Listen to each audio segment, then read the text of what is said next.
দুইজন ছেলে এসে ডেকে বলে, নবীজি আমরা অনুমতি চাই, আমাদেরকে অনুমতি দিতে হবে। নবীজি বললেন, তোমাদেরকে অনুমতি দেওয়া যাবে না, কারণ তোমরা বয়স তোমাদের এখনো হয় নাই। নবীজি যখন এই কথা বললেন, বড় ভাই ডেকে বলে, হে রাসূল, আমার ছোট ভাই ছোট মানুষকে দেওয়ার দরকার নাই, আপনি আমারে দিয়ে দেন। আপনি যদি আমাকে অনুমতি দিয়ে দেন নবীজি, আমি জিহাদের ময়দানে যাব, কাফেরদের বিপক্ষে আমি জিহাদ করতে চাই। আল্লাহর নবী বড়জনকে অনুমতি দিয়ে দিলেন। ছোট ভাই ডেকে বলে, ইয়া রাসূলুল্লাহ, এই বড় ভাইয়ের যদিও শক্তি বেশি, কিন্তু আমার চেয়ে শক্তি কোনো অংশে কম নয়, আমার শক্তি সবচেয়ে বেশি। ইয়া রাসূলুল্লাহ, আপনি আমারে অনুমতি দিয়ে দেন। নবীজি আমার বললেন, না, তোমাকে অনুমতি দেওয়া যাবে না।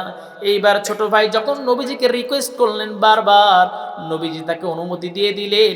অনুমতি দেওয়ার পর দুইজন ভাই জিহাদের ময়দানে গেলেন, বদরের প্রান্তে গেলেন। একজন সাহাবীকে ডেকে বলে, চাচা, এই জায়গায় আবু জেহেলকে একটু দেখায়া দেন।